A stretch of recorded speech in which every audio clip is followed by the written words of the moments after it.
Arga adalah pria yang serakah.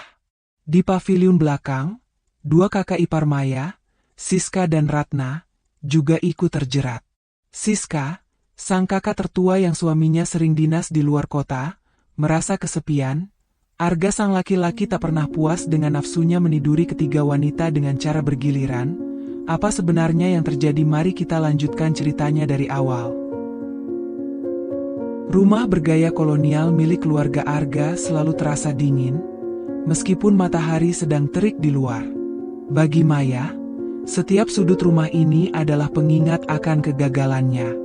3 tahun pernikahan tanpa tangisan bayi membuat posisinya di keluarga besar itu kian tersisih. Ia tidak menyadari bahwa keheningan yang ia rasakan di lantai atas adalah tabir bagi keriuhan dosa yang terjadi di lantai bawah. Arga bukan lagi pria hangat yang ia kenal dulu. Kecewa karena merasa kejantanannya dipertanyakan akibat Maya yang tak kunjung hamil, Arga mulai melirik ke arah lain, bukan keluar rumah, melainkan pada orang-orang terdekat yang selalu ada di depan matanya. Semuanya bermula dari Ibu Widya, sang ibu mertua. Widya adalah wanita yang menolak tua. Ia selalu tampil sempurna dengan aroma parfum mahal yang memenuhi ruangan. Alih-alih menguatkan menantunya, Widya justru sering menyalahkan Maya secara halus. Di balik itu, ia memberikan sandaran bagi Arga. Perhatian yang semula hanya sekadar pijatan di bahu saat Arga lelah bekerja, berubah menjadi tatapan yang tidak pantas, hingga akhirnya mereka melintasi garis yang tak seharusnya. Namun, Arga adalah pria yang serakah. Di paviliun belakang, dua kakak ipar Maya, Siska dan Ratna, juga ikut terjerat. Siska, sang kakak tertua yang suaminya sering dinas di luar kota, merasa kesepian dan menemukan kehangatan pada diri adik iparnya. Sementara Ratna, si bungsu yang sinis, menganggap hubungan terlarang dengan Arga adalah bentuk kompetisi untuk menunjukkan siapa yang lebih unggul dari Maya. Ketiga wanita ini tahu tentang satu sama lain, namun mereka terikat dalam kesepakatan bisu yang mengerikan. Mereka bersaing secara diam-diam untuk mendapatkan perhatian Arga di bawah hidung Maya. Suatu sore, Maya pulang lebih awal dari klinik kesuburan dengan mata sembab. Di ruang tengah, ia melihat Ibu Widya sedang merapikan dasi Arga dengan gerakan yang terlalu intim, sementara Siska dan Ratna duduk di sofa sambil memperhatikan dengan senyum penuh arti.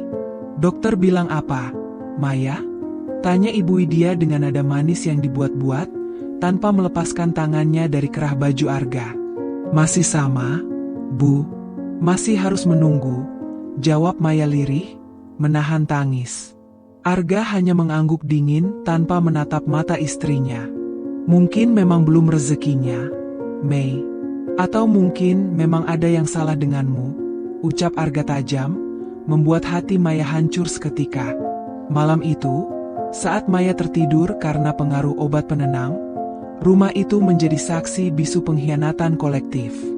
Arga berpindah dari satu kamar ke kamar lain, menebar benih pengkhianatan yang ia janjikan sebagai simbol cinta sejati kepada ketiga wanita itu. Sebuah rahasia besar mulai tumbuh di dalam rahim-rahim yang salah. Sementara rahim Maya tetap kering dan sunyi, menjadi satu-satunya yang tidak tahu bahwa badai besar akan segera menghancurkan hidupnya.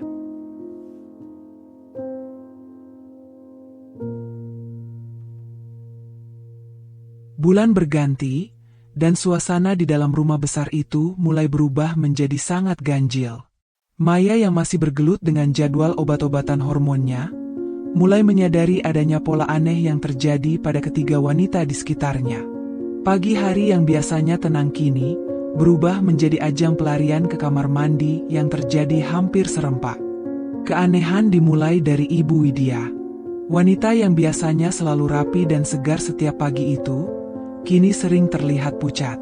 Suatu pagi, Maya mendapati ibu mertuanya terduduk lemas di meja makan, memijat pelipisnya dengan aroma minyak kayu putih yang menyengat. "Ibu sakit?" tanya Maya lembut sembari menyodorkan segelas air hangat. Widya hanya melirik tajam, matanya menyiratkan kecemasan yang dalam. "Hanya asam lambung, Maya. Kamu tidak usah terlalu ikut campur," jawabnya ketus, meskipun tangannya gemetar saat memegang gelas. Arga, yang duduk di ujung meja, hanya terdiam dengan pandangan tertuju pada koran. Namun sudut matanya terus mengawasi sang ibu mertua dengan tatapan yang sulit diartikan. Ketegangan berlanjut di paviliun belakang. Siska dan Ratna, kedua kakak iparnya, mendadak kehilangan selera makan. Siska yang biasanya sangat pemilih soal makanan, kini kerap terlihat mual hanya karena mencium bau nasi yang baru matang.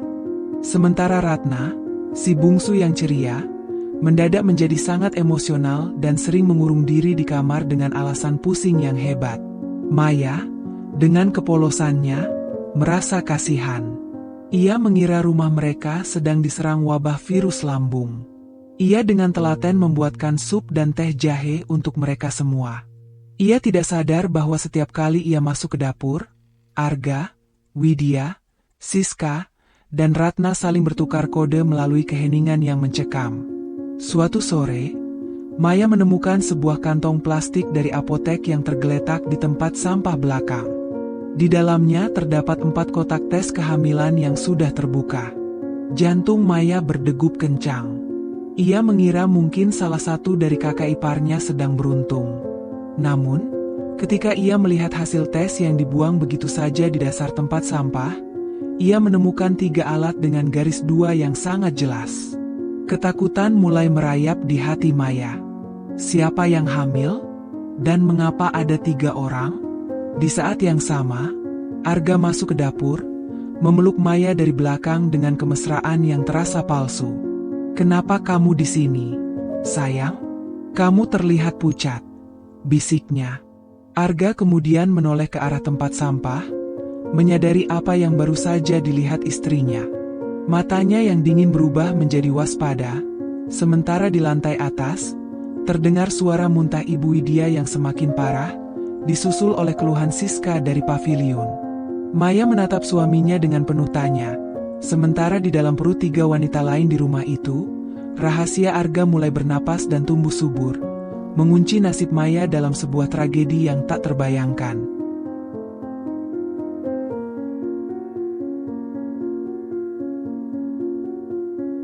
Tiga bulan telah berlalu, dan misteri di rumah besar itu tidak lagi bisa ditutupi oleh sekadar alasan sakit lambung. Atmosfer rumah berubah menjadi medan perang dingin yang mencekam. Ibu Widya kini lebih sering mengenakan daster longgar dan menghindari pertemuan langsung dengan tamu. Siska dan Ratna pun serupa. Mereka seolah sepakat untuk menarik diri dari kehidupan sosial, mengurung diri di dalam rumah dengan alasan pemulihan kesehatan yang tak kunjung usai. Maya, yang masih berjuang dengan tes kesuburannya, mulai mencium aroma pengkhianatan yang lebih busuk dari bau obat-obatan yang ia konsumsi. Ia memperhatikan bagaimana Arga kini lebih sering pulang membawa buah-buahan segar, namun bukan untuknya. Arga akan langsung menuju kamar Ibu Widya, lalu menghilang selama berjam-jam di paviliun belakang tempat Siska dan Ratna berada. Suatu siang, saat rumah terasa sepi, Maya memberanikan diri masuk ke kamar Siska untuk mengantarkan buah.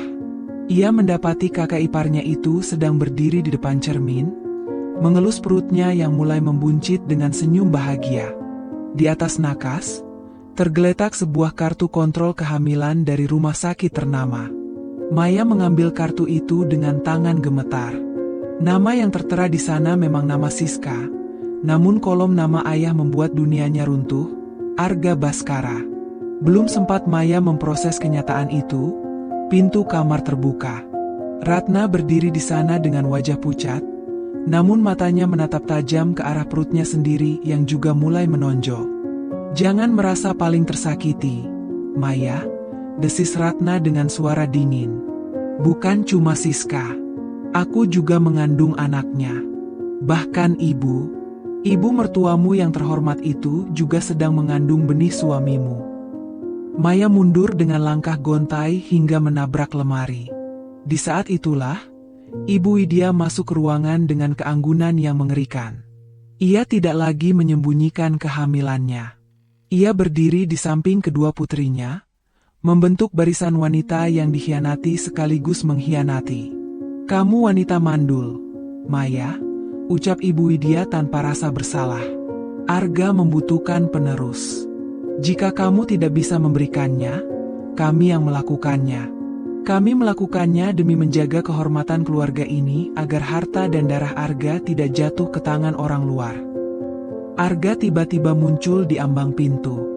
Bukannya merasa bersalah, ia justru berjalan mendekat dan merangkul Ibu Widya serta kedua kakak iparnya secara bergantian di depan mata Maya.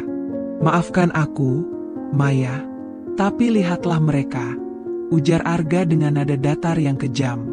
3 rahim sekaligus memberikan apa yang tidak bisa kamu berikan dalam 3 tahun. Rumah ini akan segera ramai dengan tangisan bayi, tapi sepertinya tidak ada tempat untuk wanita yang tidak berguna seperti kamu. Maya merasa seperti tercekik. Di rumah yang seharusnya menjadi tempat perlindungannya, kini ada 3 wanita yang sedang mengandung anak dari suaminya sendiri. Keheningan di rahim Maya terasa seperti kutukan di tengah hiruk-pikuk pengkhianatan yang kini terang-terangan dipamerkan di hadapannya.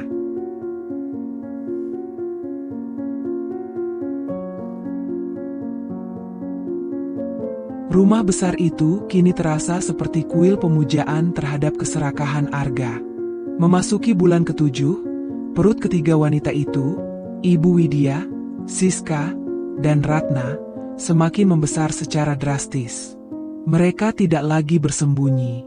Sebaliknya, mereka hidup seperti ratu di dalam rumah itu, dilayani oleh Maya yang dipaksa menjadi pelayan di rumahnya sendiri oleh intimidasi Arga. Arga benar-benar telah kehilangan akal sehatnya. Ia merasa seperti raja yang berhasil menaklukkan garis keturunan.